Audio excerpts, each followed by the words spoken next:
சற்று முன் வெளியான தகவல். புதிய பென்ஷன் திட்டம் வந்தாச்சு. யார் யாருக்கு என்ன கிடைக்கும்? அது சொல்லி தான் பார்க்க போறோம். நீங்க நம்ம சேனல் சப்ஸ்கிரைப் பண்ணாம இருந்தீங்கன்னா, மறக்காம லைக் பண்ணிக்கோங்க. சப்ஸ்கிரைப் பண்ணிக்கோங்க. மத்தவங்களுக்கு தெரியப்படுத்த ஷேர் பண்ணுங்க. மத்திய அரசு புதிதாக கொண்டு வந்துள்ள ஒருங்கிணைந்த பென்ஷன் திட்டத்தில் அரசு ஊழியர்களுக்கு என்ன கிடைக்கும்?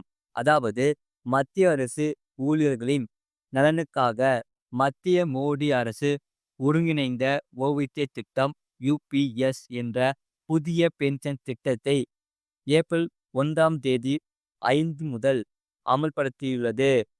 இதற்காக தேசிய ஓய்வூதிய திட்டம் என்பிஎஸ் ஓய்வூதிய நிதி ஒழுங்குமுறை மற்றும் மேம்பாட்டு ஆணையம் பிஎஃப்ஆர்டிஏ புதிய விதிகளை அறிவுறுத்தியுள்ளது.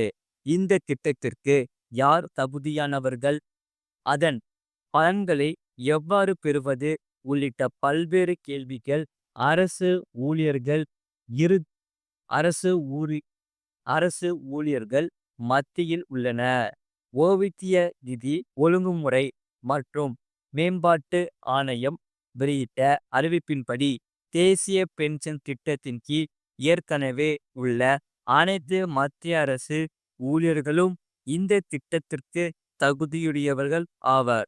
ஏப்ரல் 1 அன்று அல்லது அதற்கு பிறகு மத்திய அரசு சேவைகளில் சேருபவர்கள் சேவையில் சேர்ந்த 30 நாட்களுக்குள் இந்த திட்டத்தை தேர்வு செய்ய முடியும். ஒருங்கிணைந்த ஓய்வூதிய திட்டம் ஒரு விண்ணப்பம் மட்டுமே, கட்டாயமானது அல்ல என்பதை கவனத்தில் கொள்ள வேண்டும்.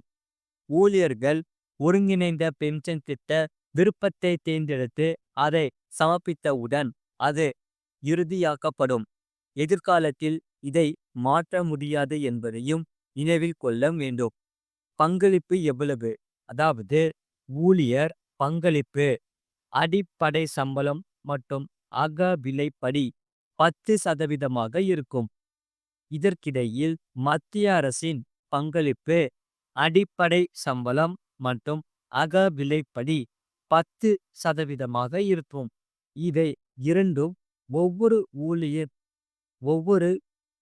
ஊழியரின் தனிப்பட்ட நிதியில் வரவு வைக்கப்படும். ஒருங்கிணைந்த பென்ஷன் திட்டத்தின் கீழ் உறுதி செய்யப்பட்ட கட்டணத்தை ஆதரிக்க மத்திய அரசு கூடுதல் பங்களிப்பாக தோராயமாக 8.5% கூடுதல் பங்களிப்பை வழங்கும். உத்தரவாத ஓய்வூதியம். ஒருங்கிணைந்த ஓய்வூதிய திட்டம் மத்திய அரசு ஊழியர்களுக்கு உத்தரவாதமாக தொகையை வழங்குகிறது. முழு உத்தரவாதமான கட்டண விகிதம் ஓய்வுக்கு முந்தைய 12 மாதங்களான சராசரி அடிப்படை ஊதியத்தில் 50% ஆகும். இந்த முழு உத்தரவாதமான கட்டணம் குறைந்தபட்சம் 25 ஆண்டுகள் சேவைக்கு பிறகு வழங்கப்படும். 10 ஆண்டுகள் அல்லது அதற்கு மேற்பட்ட தகுதி வாய்ந்த சேவைக்கு பிறகு ஊழியர்கள் ஓய்வு பெற்றால், அந்த நேரத்தில் அவர்கள் சரியான நேரத்தில் வழக்கமான பங்களிப்புகளின் பலன்களை பெறவில்லை என்றால், அத்தகைய ஊழியர்களுக்கு குறைந்தபட்சம் ரூபாய் 10,000 உத்தரவாதமான ஊதியம் வழங்கப்படும். ஒருங்கிணைந்த ஓய்வூதிய திட்டத்தின் மற்றொரு முக்கிய அம்சம் என்னவென்றால், சூழ்நிலைகளை பொறுத்து உறுதி செய்யப்பட்ட கட்டணம் மற்றும் குடும்ப கொடுப்பனவுடன் கூடுதலாக அகவிலைப்படி நிவாரணமும் கிடைக்கும் என்று கூறப்படுகிறது. அது மட்டும் இல்லாமல் ரிசர்வ் வங்கியின் நாணய கொள்கை கூட்டம் ஆளுநர் கையில் முடிவு, அதாவது ரெம்போ வட்டி விகிதம் தொடர்பான அறிவிப்பை ரிசர்வ் வங்கி ஆளுநர் வெளியிடுகிறார். அது மட்டும் இல்லாமல் 8வது ஊதியக்குழு அடிப்படை ஊதியத்துடன் இணையும் டிஏ அதிரடியாய் உயரும் சம்பளம். அது சொல்ல பார்க்க போறோம். மறக்காம நீங்க லைக் பண்ணிக்கோங்க, சப்ஸ்கிரைப் பண்ணிக்கோங்க. மத்திய அரசு ஊழியர்களுக்கு முக்கிய செய்தி. அகவிலைப்படி அடிப்படை ஊதியத்துடன் இணைக்கப்படுமா? இதற்கான ஊதிய உயர்வு எவ்வளவு இருக்கும்? ஒவ்வொரு முறையும் ஊதியக்குழு அடிப்படை ஊதியத்தில் அகவிலைப்படியை இணைத்து முழுமையான சம்பள அடிப்படையை தயாரித்து பின்னர் அதில் 1% அதிகரிப்பை சேர்த்து புதிய சம்பளம் தீர்மானிக்கப்படுகிறது என்பது இதன் மூலம் தெளிவாகிறது. இந்த போக்கை பார்க்கும்போது 8வது ஊதியக் குழுவின் பரிந்துரைகளும் இந்த சூத்திரத்தில் தான் இருக்கும் என்று எதிர்பார்க்கப்படுகிறது.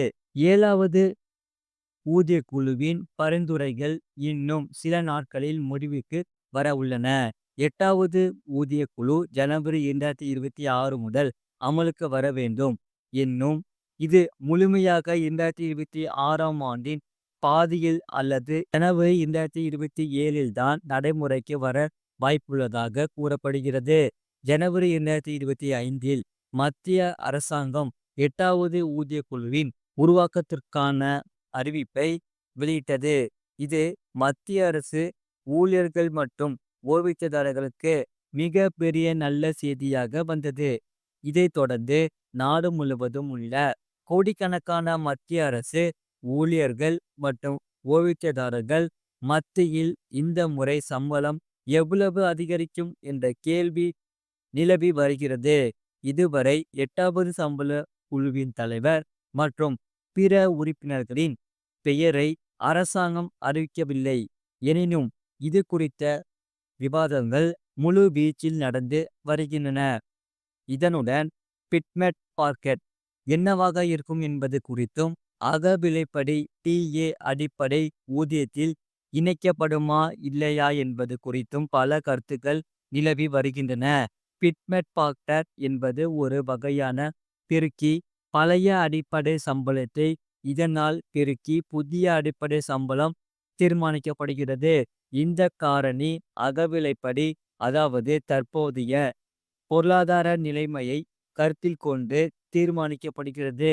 அனைத்து ஊழியர்களுக்கும் சமமான சம்பள உயர்வு கிடைப்பதே இதன் நோக்கமாகும். கடந்த சில ஊதிய குழுக்களில் சம்பளத்தை அதிகரிப்பதற்கு முன்பு அகவிலைப்படி அடிப்படை சம்பளத்தில் இணைக்கப்பட்டு அதன் பிறகு அந்த மொத்த சம்பளத்துடன் பிட்மெட் பாக்டரை பெருக்கும் போக்கு வந்தது.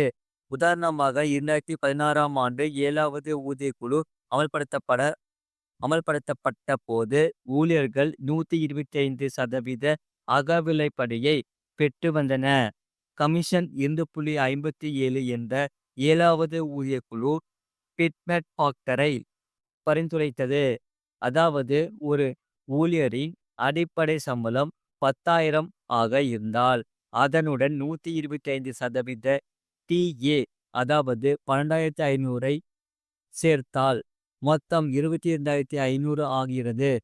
இதனுடன் 14.22% உண்மையான அதிகரிப்பையும் சேர்த்து புதிய சம்பளம் ரூபாய் 25,700 ஆக நிர்ணயிக்கப்பட்டது. அதாவது பிட்மெட் காரணி 25,700 மற்றும் 10,000 2.57. முந்தைய சம்பள கமிஷன்களும் இதே போன்ற முறை காணப்பட்டது. 5வது சம்பள குழுவின் 1996 போது அகவிலைப்படி சுமார் 74% இருந்தது. மேலும் பிட்மெட் பாக்டர் 1.86 ஆகவே இருந்தது. 6வது சம்பள கமிஷனில் 2006 அகவிலைப்படி சுமார் 115% இருந்தது. மேலும் பிட்மெட் பாக்டரை 1.86 ஆக வைக்கப்பட்டது. இதில் தர ஊதியம் என்ற கருத்தும் சேர்க்கப்பட்டுள்ளது. 7வது சம்பளம் கமிஷனில் 2016 அகவிலைப்படி 125%ஆகவும் பிட்மெட் காரணி 2.57 ஆகவும் நிர்ணயிக்கப்பட்டது. ஒவ்வொரு முறையும் ஊதியக்குழு அடிப்படை ஊதியத்தில் அகவிலைப்படியை இணைத்து முழுமையான சம்பள அடிப்படையை தயாரித்து பின்னர் அதில் 1% அதிகரிப்பை சேர்த்து புதிய சம்பளம் தீர்மானிக்கப்படுகிறது என்பது இதன் மூலம் தெளிவாகிறது. இந்த போக்கை பார்க்கும்போது 8வது ஊதியக் குழுவின் பரிந்துரைகளும் இந்த சூத்திரத்தில் தான் இருக்கும் என்று எதிர்பார்க்கப்படுகிறது. தற்போது சமீபத்தில் பணவீக்க விகிதம் நிலையாக இருப்பதால் ஜூலை முதல் டிசம்பர் 2025க்கான அகவிலைப்படியில் மிக சிறிய அதிகரிப்பு இருக்கலாம் என்றும் கூறப்படுகிறது.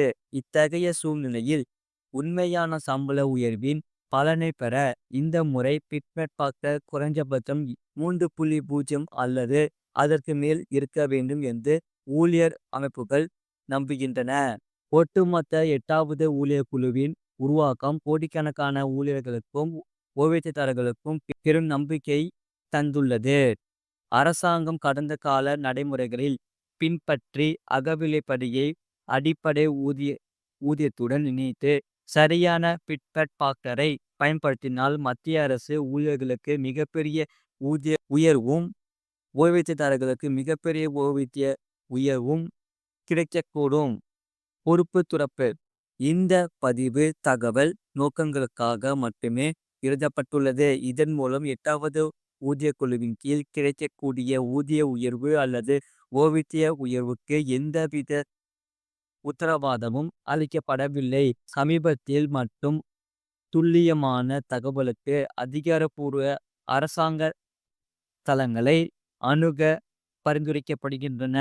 இது போன்ற செய்திகளை உடனுக்குடன் அறிந்து கொள்ள மறக்காம சேனலை சப்ஸ்கிரைப் செய்யுங்கள். மற்றவர்களுக்கு தெரியப்படுத்த ஷேர் செய்யுங்கள்.